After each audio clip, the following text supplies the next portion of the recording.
سیام قرآن کی تلاوت کر رہے چار باغی دیوار کو پھلانگتے ہیں، سیدنا عثمان رضی اللہ عنہ وارضاہ کے گھر میں داخل ہو جاتے ہیں۔ امیر المؤمنین کی زوجہ سیدہ نائلہ کہتی ہے عثمان تیرے دشمن آج تو گھر کی دیواروں کو پھلانگ کر اندر آ چکے ہیں، تیری جان کے در پہ تیرے خون کے پیاسے آج تیری چادر چار دیواری کو بھی اپنے قدموں کے نیچے رون چکے ہیں۔ جواب میں سیدنا عثمان کہتے ہیں نائلہ آخری لمحات میں میری نظروں کو رب کے قرآن سے جدا نہ کر، یہ جو کرتے ہیں کرنے دے اور مجھے اللہ کی کتاب کی تلاوت کرنے دے۔ قیامت کے دن ہوگا، رب کے دربار میں پیش ہوگا، مالک پوچھے گا عثمان آخری کام کیا کر رہا تھا؟ میں کہوں گا اللہ میرے دشمن مجھے قتل کر رہے تھے، میں تیرے قرآن کی تلاوت کر رہا تھا۔ عثمان کی نظریں اللہ کی کتاب پر، قرآن کریم پر، اور ظالم نیزے اور تلواروں سے امیر المومنین پہ حملہ کرتے ہیں۔ آپ کا خون مبارک قرآن کے ان الفاظ پہ گرتا ہے فَسَيَكْفِيكَهُمُ اللَّهُ، اللہ ان دشمنوں کو کافی ہے، اللہ ان سے انتقام لینے کے لیے کافی ہے۔ سیدنا عثمان جمعہ کا دن ہے، شام کا وقت ہے، شہید ہو کر آپ کی پاکیزہ روح اللہ کی جنتوں کی طرف روانہ ہو جاتی ہے۔ عبداللہ بن زبیر رضی اللہ عنہ وارضاہ تدفین کی امور انجام دیتے ہیں، اور رات کے اندھیرے میں امیر المؤمنین امام مظلوم سیدنا عثمان رضی اللہ عنہ وارضاہ کو بقیع قبرستان میں دفن کر دیا جاتا ہے۔ خبر دینے والا سیدنا علی کے پاس پہنچتا ہے، علی عثمان کو شہید کر دیا گیا۔ علی حسن و حسین کے چہرے پر تھپڑ مارتے ہیں، وہ علی جس نے حسن و حسین کو کبھی غصے سے بلایا بھی نہ تھا، آج یہ چہرے پر پڑنے والے تھپڑ زبان حال سے کہنے دیجئے، وہ کہتے ہوں گے بابا ہمیں تو نے کبھی غصے سے بھی نہیں بلایا اور آج تھپڑ مار رہا ہے، کہاں تم نے اپنے خالو کی حفاظت کرنے میں کمی کا ثبوت دیا؟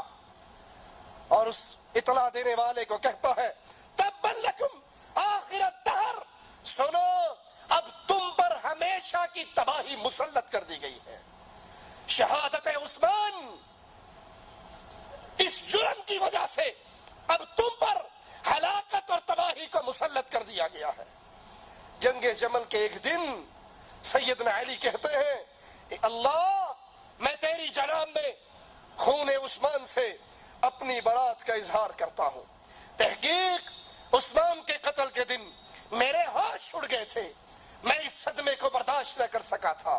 لوگ میرے پاس دوڑتے ہوئے آئے کہ ہم تیرے ہاتھ پہ بیعت کرنا چاہتے ہیں، تو میں نے کہا اللہ کی قسم، علی کے الفاظ پہ غور کرنا، اللہ کی قسم مجھے اللہ سے شرم آتی ہے، میں اس قوم سے بیعت لوں جس قوم نے عثمان کو شہید کیا ہے۔ میں نے انکار کر دیا، بیعت نہ لی۔ اور یہ روایت صرف سنی کتابوں میں نہیں، شیعہ کتابوں کے اندر بھی موجود ہے کہ شہادت عثمان کے بعد علی نے بیعت لینے سے انکار کر دیا۔ یہاں پر رک کر مجھے ایک سوال کرنے دیجئے، یار لوگوں کا کہنا ہے کہ امامت رکن ہے اسلام کا، جیسے نماز رکن ہے، حج رکن ہے، روزہ رکن ہے، اسی طرح امامت بھی رکن ہے۔ اس رکن کے بغیر، اس امامت کے رکن کے بغیر، علی کی ولایت کی گواہی کے بغیر اسلام پورا نہیں ہوتا، ایمان پورا نہیں ہوتا۔ کہنے والا ایک ذاکر کہتا ہے کہ جب اللہ کے نبی صلی اللہ علیہ وسلم جنت میں گئے تو دروازے پر لکھا ہوا تھا لا الہ الا اللہ محمد الرسول اللہ علی ولی اللہ۔ تو اللہ کے نبی نے پوچھا اللہ یہ کیا؟ کہا یہ لا الہ الا اللہ یہ میری توحید کی گواہی، محمد الرسول اللہ تیری رسالت کی گواہی، علی ولی اللہ علی کی ولایت کی گواہی، اور جب تک علی کی ولایت کی گواہی نہ دی جائے نہ میری توحید پوری ہوتی ہے نہ تیری رسالت پوری ہوتی ہے۔ پھر کہتا ہے لوگو جس علی کی ولایت کی گواہی کے بغیر نہ اللہ کی توحید بچے نہ محمد کی رسالت بچے، تیری نماز کیسے بچے گی، تیرا دین کیسے بچے گا؟ سانو جو آخنا ہے کہ جنت علی دے نال کس طرح ملنی ہے، پیغمبر فرماتے جدا معراج دی رات چوتھے آسمان تے گیا، اللہ باب الجنت مکتوبا لا الہ الا اللہ محمد رسول اللہ علی ولی اللہ 3 سطرہ لکھیاں ڈٹھیاں، لا الہ الا اللہ محمد رسول اللہ علی ولی اللہ دے کیا دے خالق توحید تیری ہے، رسالت میری ہے، علی ولی اللہ دا کیا مقصد ہے، فرمایا بے شک توحید میری ہے، رسالت تیری ہے، لیکن جب تک علی امداد واسطے نہ آوے نہ توحید بچدی ہے نہ رسالت بچدی ہے۔ انا للہ و انا الیہ راجعون۔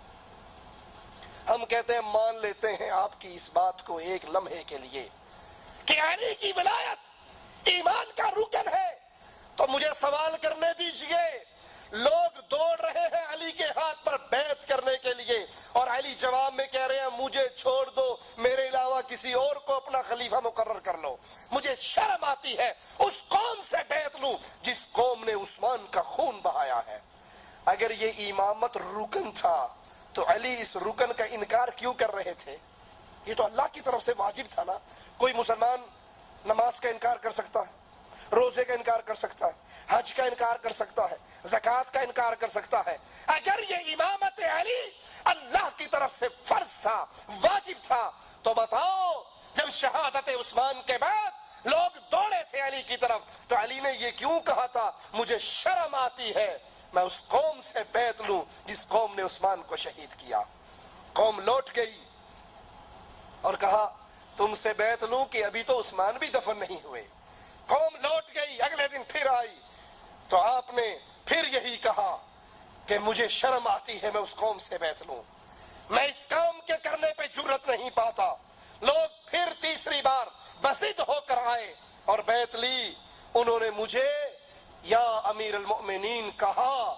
سیدنا علی کہتے ہیں انہوں نے مجھے امیر المؤمنین کے نام سے پکارا تو صحیح، لیکن یہ خطاب سن کر میرے دل کو چاک کر دیا۔ میں نے کہا خدایا کچھ بھی ہو تو عثمان کو مجھ سے راضی کر دے کہ میں عثمان کے خون میں شریک نہیں تھا۔ اگر تمہارے عقیدے کے مطابق عثمان نے یہ حق چھینا تھا تو اس کی شہادت پہ علی کو تو خوش ہونا چاہیے تھا نا کہ جان چھوٹی، میرا حق مجھے ملا۔ بلکہ سیدنا علی کہہ رہے ہیں اللہ تو عثمان کو مجھ سے راضی کر دے کہ میں عثمان کے خون میں شامل نہ تھا۔ سیدنا سمورہ فرماتے ہیں کہ اسلام مضبوط قلعے کے اندر بند تھا، مگر قتل عثمان سے اس میں ایسا رکھنا پڑ گیا کہ اب قیامت تک دوبارہ بند نہ ہوگا۔ ان کے قتل سے خلافت مدینے سے ایسی نکلی کہ دوبارہ مدینے میں واپس نہ آئے گی۔ امام محمد بن سیرین رحمہ اللہ فرماتے ہیں کہ سیدنا عثمان کی شہادت کے بعد فرشتوں نے میدان جنگ میں مسلمانوں کی مدد کرنا ترک کر دیا۔ شہادت عثمان کے بعد فرشتوں نے میدان جنگ میں مسلمانوں کی مدد کرنا ترک کر دیا۔